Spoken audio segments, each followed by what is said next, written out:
My name is Morgan Carter, and 10 seconds before everything in my family cracked open, I was standing across the table watching my father slide a polished folder toward my sister like it was some kind of coronation. He didn't clear his throat or look at me. He just said her name with that confident certainty he'd never once used for me. I had carried that man and his failing health network for 10 straight years, yet the moment my sister walked back into town after a single week away, he acted like the decision had already been written in stone. I didn't argue. I placed the power of attorney document beside the house keys, the metal tapping once against the table. Nobody breathed. They all thought I was stepping aside quietly the way I always had, the way they expected. My mother nodded toward my sister with this rehearsed smile, already picturing headlines and family speeches, already imagining the photos she'd post about the future of our legacy. I kept my face still, but inside I felt something shift. Something I'd held down for years finally snap into place. Because tucked inside my bag was a single red envelope, and when my sister finally opened it, that practiced confidence on her face collapsed so fast she couldn't hide it. "You're joking!" She choked out, voice cracking so sharply the entire room stopped moving. And if you want to know exactly how she went from smirking to shaking in under 10 seconds, stay right here, because this story doesn't begin at that table. It begins long before anyone realized what I was capable of. If you want to know exactly why my sister went from smirking to shaking in under 10 seconds, stay with me, hit subscribe, and let me take you back to where everything truly began. Years earlier, long before that dinner, the pattern that shaped my entire life had already formed inside our home in Denver. I was the kid who learned responsibility before I learned confidence, the one who was handed tasks instead of opportunities, while my sister moved through childhood like someone who never had to earn anything. By the time I turned 10, I was taking messages for after-hours calls because my mother said it built focus. At 12, I knew how to enter intake notes without missing a date, how to restock supplies without mixing up inventory, and how to keep my voice steady whenever a caller panicked. None of it was presented as work. It was framed as something helpful, something I should naturally do because I was reliable. Meanwhile, Reagan grew into the person my parents seemed proud to introduce. She attended art camps and Aspen design workshops in Boulder weekend creative retreats, where she was encouraged to express herself. Every supply list, every fee, every upgrade she needed was handled without a second thought. My parents said she had potential, and that giving her those chances was investing in her future. When I asked if I could join a single camp one summer, my mother reminded me that the business needed consistency and that I was better suited for structure. That was the first time I realized structure meant staying behind the scenes, invisible, unless something went wrong. When I turned 14, my father, Daniel Carter, finally walked me through the operation of our busiest health center. He laid out referral charts, compliance guidelines, and appointment cycles, as if preparing me for an exam with no passing score. He spoke quickly, expecting me to keep up, and when I did, he only nodded like it was inevitable. That same year, my mother, Elaine Carter, began handing me the weekend bookkeeping without offering context beyond, "You need to learn the numbers." She never asked if I wanted the role. Wanting wasn't part of the conversation. Reagan spent those weekends submitting photos to contests my parents proudly posted online. They celebrated every honorable mention she received, but never acknowledged the hours I spent balancing ledgers so the clinic wouldn't fall behind. At 16, I was the one staying late to finish intake reports or cross-check insurance claims, so no patient slipped through the cracks. I had memorized staffing gaps, learned how to troubleshoot intake tablets, and understood the rhythm of the center in a way that made it feel like an extension of my own breathing.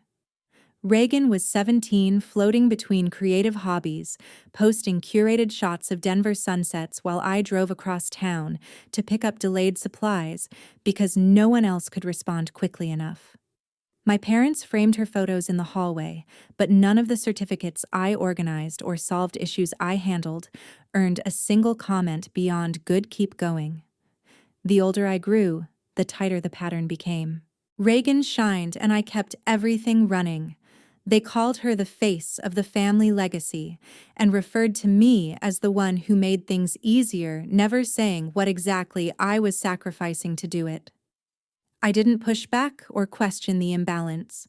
I accepted that I was the steady one, the dependable one, the one who would step in whenever responsibility got too heavy for anyone else. I didn't realize I was being positioned as the long-term caretaker of a system I never chose. But year by year, task by task, the unspoken truth became clear. Reagan got the spotlight, and I was expected to hold up the entire stage. As the years pushed forward, the role I had been handed without discussion hardened into the only job I seemed allowed to have, and by the time I entered my 20s, I had become the operations coordinator for Northcrest Wellness Network in everything but title. The work never stopped. Staff turnover hit us in waves, inspection cycles tightened across the state, and new compliance protocols rolled out faster than we could update our manuals. When the night shift nurse called off, I covered. When the pharmacy supplier delayed a shipment, I rerouted deliveries myself. There were weeks when I slept on the office couch so I could meet the first transport van at 4 in the morning. No one asked how many hours I worked, because no one considered the hours optional. That was when Dr. Samuel Trent entered my life. He was a consulting physician brought in during a rough accreditation cycle, and he was the first person to look at me not as a fixture of the building, but as someone cracking under the weight of expectations. He noticed the lists taped to my desk, the color-coded crisis plans, the way I handled a scheduling conflict without pausing to breathe. "You're doing 3 jobs," he said quietly the first week we met, "and you're being thanked for none." It startled me because no one had ever named it so plainly. Still, I pushed through every crisis. When a cluster of respiratory cases overwhelmed our smaller facility, I reorganized our transport routes overnight. When the state updated discharge protocols without warning, I rewrote our internal procedures before dawn so my parents wouldn't have to scramble in front of auditors. Daniel and Elaine treated it all as routine, as if I were simply fulfilling an expected function rather than holding the network together with improvised systems and sleepless nights. Meanwhile, Reagan had disappeared into what she called her creative chapter, living in different cities, posting curated slices of a life that required no responsibilities.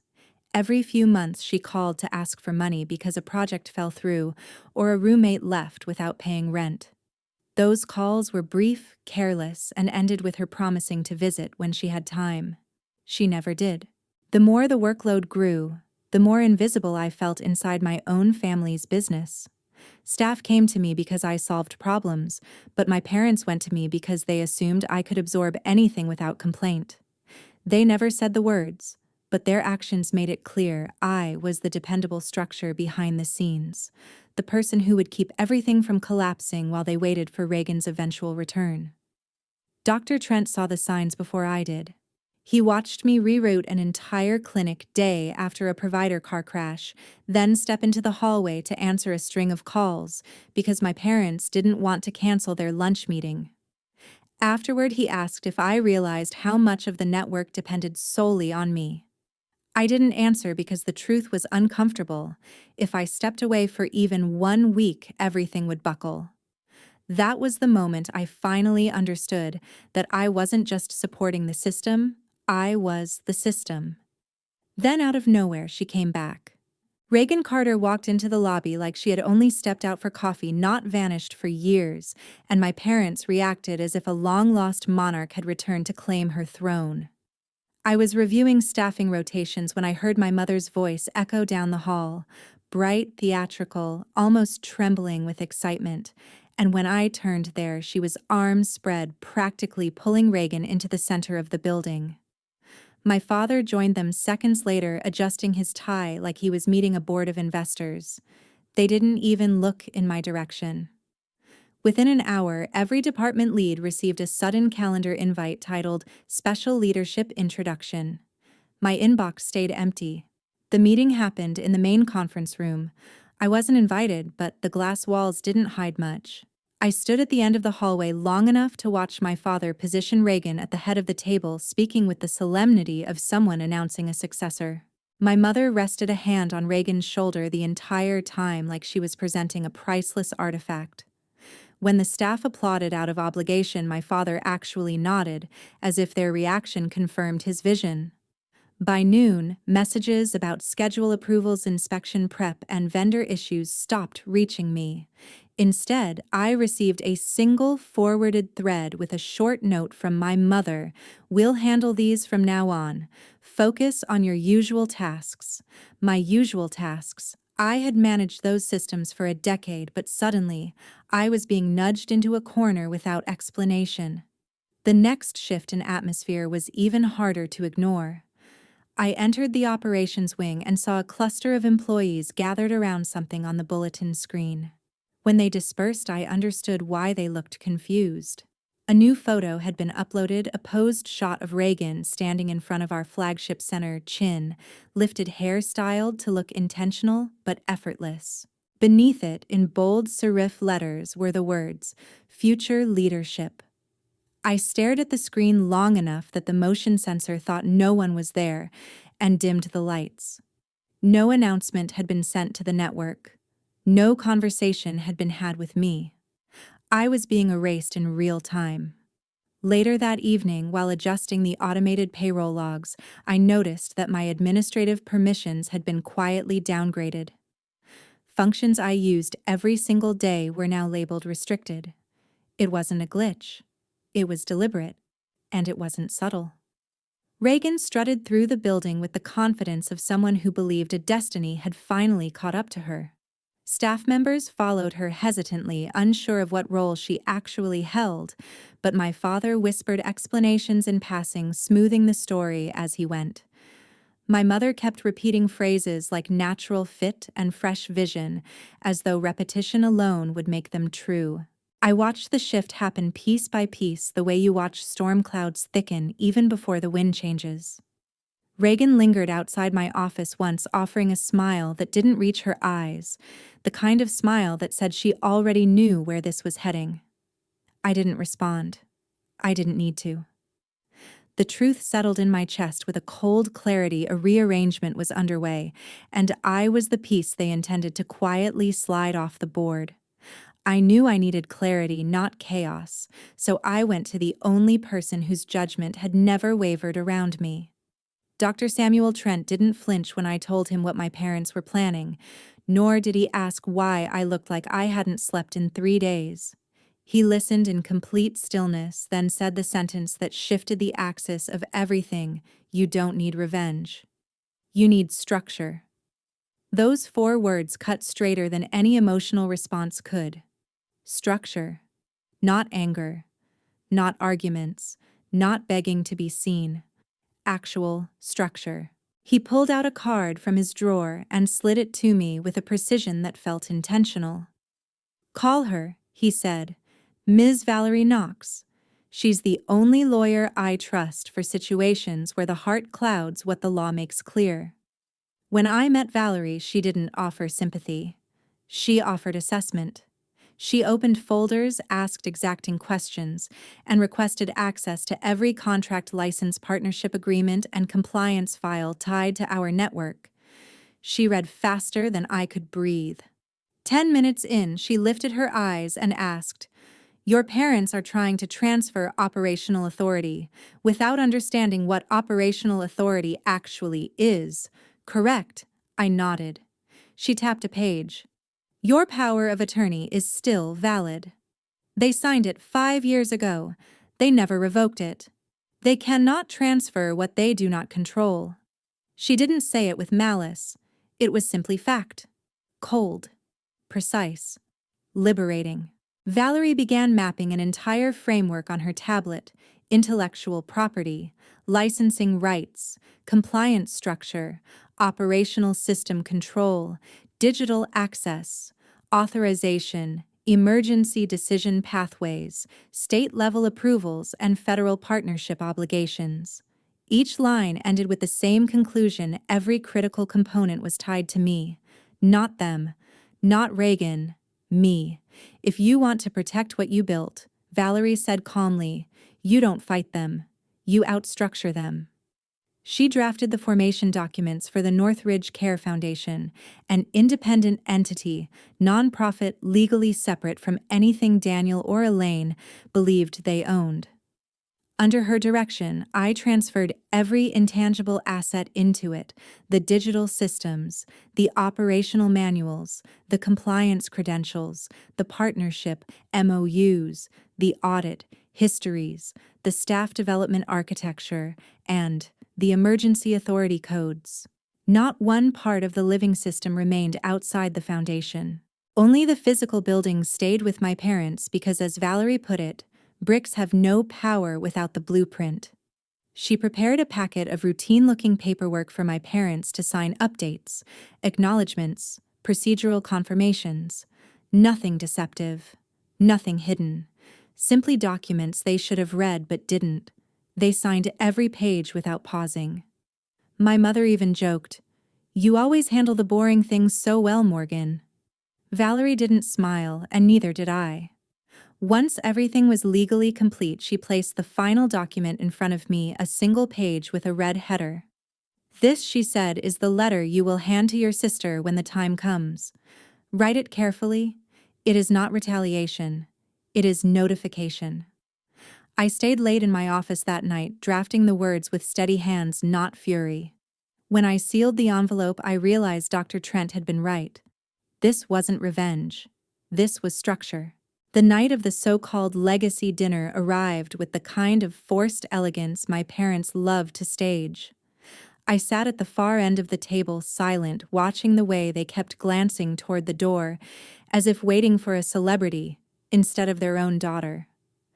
Reagan walked in last, chin-tilted, lips already curved in that practiced smile she used whenever attention was guaranteed.